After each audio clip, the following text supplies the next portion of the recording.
విజయనగరం నియోజకవర్గంలో వికలాంగులు ఏ పార్టీకి ఓటేయాలి, ఏ పార్టీని గెలిపించాలి అనే విషయాన్ని ఈరోజు మీ యొక్క పీడబ్ల్యూడీ ఫెడరేషన్ రాష్ట్ర అధ్యక్షుడిగా తెలియజేస్తూ ఉన్నాను.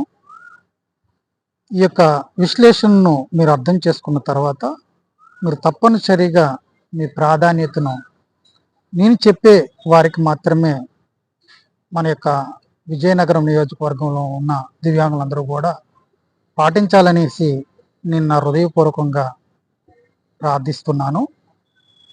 ఇప్పుడు విజయనగరం నియోజకవర్గం ఎమ్మెల్యే అభ్యర్థులుగా తెలుగుదేశం పార్టీ నుండి అతిథి విజయలక్ష్మి గజపతిరాజు పోస్పాటి బరిలో ఉన్నారు. ఆమె ఎన్నికల గుర్తు సైకిలు. వైఎస్ఆర్సీపీ పార్టీ నుండి కోలగట్ల వీరభద్రస్వామి గారు బరిలో ఉన్నారు. ఆయన ఎన్నికల గుర్తు ఫ్యాను. కాంగ్రెస్ అభ్యర్థిగా సుంకరి సతీష్ కుమార్ గారు బరిలో ఉన్నారు. ఆయన ఎన్నికల గుర్తు హస్తం. మీషాల గీత స్వతంత్ర అభ్యర్థిగా బరిలో ఉన్నారు. ఆమె ఎన్నికల గుర్తు గాజు గ్లాసు.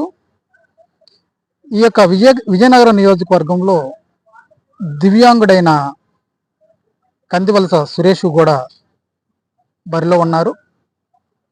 ఆయన ఎన్నికల గుర్తు గ్యాస్ స్టవ్. కాబట్టి ఈ యొక్క ఇంకా అనేక మంది ఆయా పార్టీల నుంచి ఎన్నికల్లో పోటీ చేస్తూ ఉన్నారు.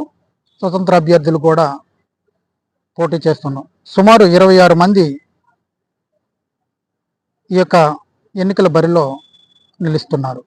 అయితే విజయనగరం నియోజకవర్గంలో ఉన్న దివ్యాంగులందరూ కూడా ఎవరికి ఓటు వేస్తే మేలు జరిగే అవకాశం ఉంటుంది. ఈ విషయాన్ని క్లుప్తంగా మీరు అందరూ కూడా తెలుసుకోవాలి. విజయనగరం నియోజకవర్గంలో ఉన్న దివ్యాంగుల ఓటర్లు, దివ్యాంగుల కుటుంబకు చెందిన తల్లిదండ్రులు, స్నేహితులు వీరందరూ కూడా ప్రాధాన్యత ఎవరికి ఇవ్వాలి, రేపు మే 13న జరిగే ఎన్నికల్లో ఓటు ఎవరికి వేస్తే మనకి ప్రయోజనం కలుగుతుంది అనే విషయాన్ని స్పష్టంగా మీకు ఈ సమయంలో చెప్తున్నాను. కాబట్టి వైఎస్ఆర్సీపీ పార్టీ నుంచి దివ్యాంగులకు ఏ విధమైన వారి యొక్క మేనిఫెస్టోలో లబ్ధి లేదు. కోలగట్ల వీరభద్ర స్వామి వలన దివ్యాంగులకు జరిగే మేలేమీ కూడా లేదు. గత దినాల్లో దివ్యాంగులకు సామాజిక భవనాలను నిర్మిస్తామనేసి చెప్పడం జరిగింది. దివ్యాంగులకు ప్రాధాన్యత ఇస్తామని చెప్పడం జరిగింది. వికలాంగుల యొక్క ప్రత్యేకంగా కాలనీ ఏర్పాటు చేస్తామని చెప్పడం జరిగింది. అయితే దివ్యాంగులు పెన్షన్లు పోయినప్పుడు విజయనగరంలో మెడికల్ పెన్షన్లలో చాలామంది వికలాంగులు చేరిపోవడంతో ఆ వికలాంగుల యొక్క పెన్షన్లు తొలగించబడ్డాయి. లంకాపట్నం పరిధి నుంచి అలాగే జిల్లాలో పరిధిలో సుమారు ఈ నియోజకవర్గంలో సుమారు ఒక 300-400 పెన్షన్లు వికలాంగులు కోల్పోవడం జరిగింది. వాటిపై ఒక నెల రోజులుగా ధర్నా చేసిన ఏ విధమైన స్పందన కోలగట్ల వీరభద్ర స్వామి గారు ఇవ్వలేదు. అయితే దివ్యాంగుల యొక్క పెన్షన్లు పెంచమని మనము అనేక మార్లు కోలగట్ల వీరభద్ర స్వామి దగ్గర మన యొక్క విన్నపాలను, మన యొక్క డిమాండ్లను తెలియజేయడం జరిగింది. అయినా వాటినన్నిటినీ కూడా సీఎం జగన్మోహన్ రెడ్డి దృష్టికి తీసుకెళ్లడంలో లోపం చేశారు. కాబట్టి ఆయన ఒక శాసనసభ డిప్యూటీ స్పీకర్గా ఉన్న ఆయన కూడా దివ్యాంగుల యొక్క డిమాండ్లు, సమస్యలు, వారి యొక్క హక్కులను గురించిన మన వైసీపీ పార్టీ నుంచి మన మేనిఫెస్టోలో వాళ్ళని గౌరవించే దిశగా మన మేనిఫెస్టోని తీర్చిదిద్దాలని అని కూడా పార్టీకి ఏ విధమైన నివేదికలు ఆయన ద్వారా పంపించడం లేదు. అలాంటి అభ్యర్థులకు మనం ఎట్లా ఓటు వేస్తాం? దివ్యాంగులకు కూడా 3,500 రూపాయలు ఇస్తామనేసి, 3,000 రూపాయలే పెన్షన్ ఇస్తామనేసి, అంటే ఇప్పుడున్న పరిస్థితిని బట్టి దివ్యాంగులను ఏ విధంగా పట్టించుకోకుండా ఉండడం మనం చూస్తూ ఉన్నాం. అలాగే ఇప్పుడు తెలుగుదేశం పార్టీ ఆల్రెడీ దివ్యాంగులకు 6,000 రూపాయలు పెన్షన్ ఇస్తామని ప్రకటించారు. అట్లాగే దివ్యాంగులకు సంబంధించిన సంక్షేమ అన్ని వారి అభివృద్ధిని మేము ఇంకా మన యొక్క టీడీపీ ప్రభుత్వం అధికారంలోకి రాగానే మేము చేస్తామని చెప్పడం జరుగుతుంది. చంద్రబాబు నాయుడు గారే తన యొక్క నోటు ద్వారా ఆ విషయాలను మనకి తెలియజేయడం జరుగుతుంది. అలాంటి సందర్భంగా తెలుగుదేశం పార్టీ అభ్యర్థి వైపు అదితి విజయలక్ష్మి గజపతిరాజు పోస్పటి వైపు మన యొక్క మనసులను తిప్పుకోవలసిన అవసరం ఎంతైనా ఉంటుంది. అట్లాగే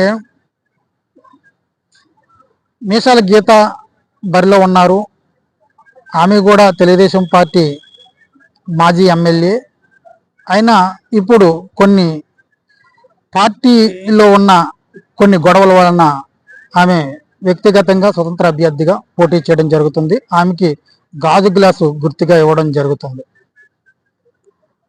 అట్లాగే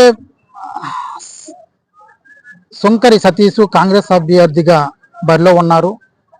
ఆయన కాంగ్రెస్ పార్టీ కూడా వికలాంగులకు 6,000 రూపాయల పెన్షన్ ఇస్తామని చెప్పింది. అయితే ఇప్పుడున్న సిచ్యువేషన్ని అనుగుణంగా చేసుకొని ఏ పార్టీ ఈ యొక్క విజయనగరం నియోజకవర్గంలో విజయం సాధించడానికి అవకాశాలు ఉన్నాయో, కాబట్టి ఇప్పుడు ప్రధానంగా కోలగట్ల వీరభద్ర స్వామి, అదితి విజయలక్ష్మి గజపతిరాజు పోస్పాటి వీరిద్దరి మధ్య పోటీ అనేది నెలకొల్పబడుతుంది. కాబట్టి వీరిద్దరిలో ఎవరికి ముఖ్యమైన ప్రాధాన్యత ఇవ్వాలి? ఈ యొక్క విజయనగరం జిల్లాలో నియోజకవర్గంలో ఉన్న 20,000 మంది దివ్యాంగులు, వారి యొక్క కుటుంబ సభ్యులు, దివ్యాంగులకు సంబంధించిన స్నేహితులు, బంధువులు, దివ్యాంగుల యొక్క జీవితాన్ని ఉన్నతంగా ఆకాంక్షించే వ్యక్తులందరూ కూడా తెలుగుదేశం పార్టీ అభ్యర్థిగా ఉన్న అదితి విజయలక్ష్మి గజపతిరాజు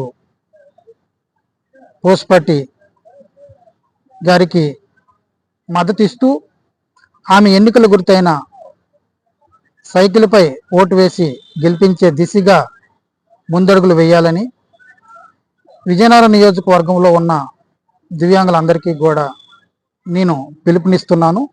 కాబట్టి మీరందరూ కూడా మీ యొక్క మనసులను మార్చుకొని వైసీపీ జెండా పట్టుకున్న దివ్యాంగులు కూడా మన యొక్క జీవితాన్ని మేలుకరంగా చూసే పార్టీ వైపే, మన యొక్క అభివృద్ధిని, మన యొక్క సంక్షేమాన్ని రాబోయే దినాల్లో మంచిగా చేస్తాననే పార్టీల వైపే మనసు నిలుపుకోవాలనేసి విజయనగరం నియోజకవర్గంలో ఉన్న దివ్యాంగులందరికీ కూడా నేను తెలియజేస్తున్నాను. తప్పనిసరిగా మనం తెలుగుదేశం పార్టీ అభ్యర్థిని గెలిపించాలి. వారిని గెలిపిస్తేనే మనకి మేలు జరుగుతుంది. లేకపోతే వైసీపీ పార్టీ అభ్యర్థి కోలగట్ల వీరభద్ర స్వామి గారిని గెలిపిస్తే మనల్ని మనమే మోసం చేసుకునే వారం అవుతాం.